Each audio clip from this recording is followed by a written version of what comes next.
Hi hello friends, అందరు ఎలా ఉన్నారు? బాగున్నారా? నేను కూడా చాలా బాగున్నాను. ఈరోజు మూడో రోజు ఎర్లీ మార్నింగ్. రాత్రి ఇక్కడైతే నేను స్టే చేశాను, చెప్పాను కదా, వంట చేసుకుని తిని ఇక్కడే పడుకున్నాను. పొద్దున్నే చేస్తే ప్రజెంట్గా చాలా బాగుంది.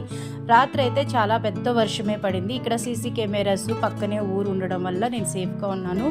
టెంట్ ఇదిగో ఇలా ఉంది. ఇప్పుడు బయలుదేరిపోయి నేనైతే అరకు వ్యాలీ వెళ్తున్నాను. Friends, good morning all. ఇప్పుడు అరకు వ్యాలీ వెళ్తున్నాను ఎర్లీ మార్నింగే. అందరు ఎలా ఉన్నారు?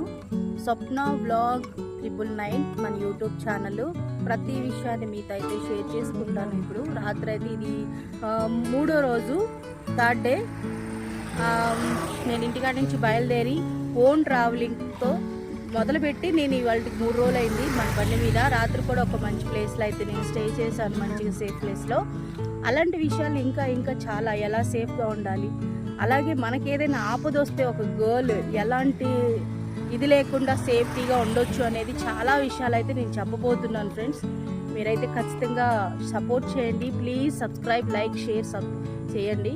బెల్ ఐకాన్ అయితే టచ్ చేయండి. ప్రతి వీడియో మీకు ఖచ్చితంగా వస్తుంది.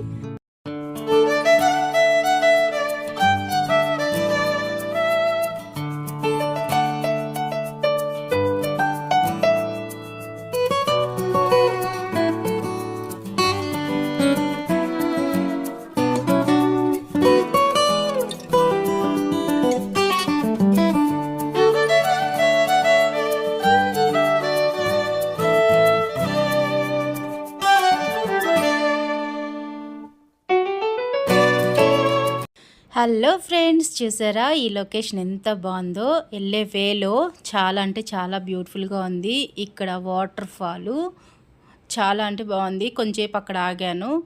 లొకేషన్ ఏ మలుపు చూసినా ఎంతో అందాన్ని ఇస్తుంది. నిజంగా ఘాట్ రోడ్లు ఎంత ప్రమాదకరంగా ఉంటాయో అంత బ్యూటిఫుల్గా కూడా ఉంటాయి.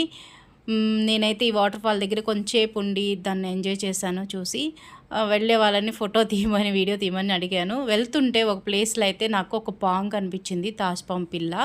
కొంచెం కేర్ఫుల్గా ఉండండి వెళ్ళేటప్పుడు, అలాగే స్లోగా వెళ్ళండి. ఘాట్ రోడ్లు కదా, నాకైతే చాలా భయం వేసింది ఫస్ట్ టైం. ఆ ఘాట్ రోడ్లో వెళ్ళేటప్పుడు అయితే చాలా టెన్షన్గా వెళ్ళాను. కానీ ఆ చుట్టుపక్కల బ్యూటిఫుల్ ప్లేసెస్ చూడంగానే అసలు ఎంత అంటే ఎంత మార్వలెస్గా ఉన్నాయంటే నిజంగా. అందుకే మరొక ఊటీ అంటారు మన అరకు వ్యాలీని. ఆ చెట్ల పచ్చదనము, ఆ కొండలు లేయర్స్తో చాలా అంటే చాలా బ్యూటిఫుల్గా ఉంటుంది. సెకండ్ వీడియోలో కలుద్దాం. Please like, share, subscribe.